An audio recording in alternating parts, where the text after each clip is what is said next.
Hi friends, આજે વાત કરવી છે સંબંધ વિશે. આજે આપણે આટલા બધા ન્યૂઝમાં જોઈએ છે કે કન્ટિન્યુઅસલી છેલ્લા 10 વર્ષમાં ડાયવોર્સ રેશિયો છે એ ઘણો વધ્યો છે આપણા ઇન્ડિયામાં.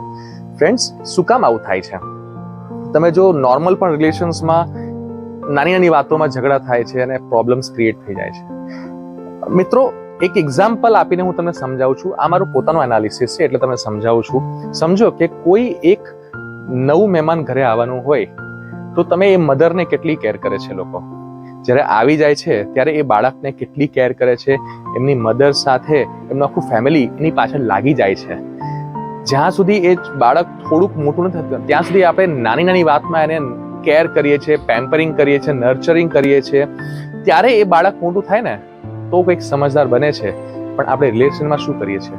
રિલેશનમાં આજેથી કાલે નવું વ્યક્તિ ઘરે આવે ને એટલે આપણે એના પર બધું જ પ્રેશર આપી દઈએ છીએ, ટોર્ચરિંગ કરીએ છીએ. આપણે એમ થાય છે કે આ તો આપણો જ વ્યક્તિ છે ને, એને ખોટું નહીં લાગે. પણ ફ્રેન્ડ્સ, નાની નાની વાતમાં કોઈ નવી વ્યક્તિ ઘરમાં આવ્યું હોય ને તો એમને કેરિંગ જોઈએ, એમને અન્ડરસ્ટેન્ડિંગ જોઈએ, પણ એ આપણે નથી આપતા અને પ્રોબ્લેમ ત્યાં જ આવે છે. એટલે મારું એવું માનવું છે કે કોઈ પણ વ્યક્તિ નવું આપણા ફેમિલીમાં આવે એમને ટાઈમ આપો, એમને સ્પેસ આપો, એમને કેર આપો, એમને નર્ચરિંગ આપો. જેમ આપણે નાના બાળકને, નવા બાળકને ટાઈમ આપીએ છીએ ને, સમય આપીએ છીએ, કેરિંગ આપીએ છીએ, એ જ સેમ વસ્તુ નવા રિલેશનને પણ આપો. કારણ કે એ આપણું નવું બાળક જ છે.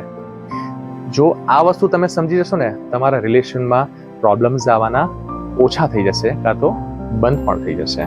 તો ફ્રેન્ડ્સ, આવા કન્ટેન્ટ માટે મને ફોલો કરતા રહો, આ વિડીયોઝને શેર કરો, લાઈક કરો અને હા, તમારા ફ્રેન્ડ્સ લોકોને મોકલો જેને આ રિલેટ કરે છે આવા વિડીયોઝ.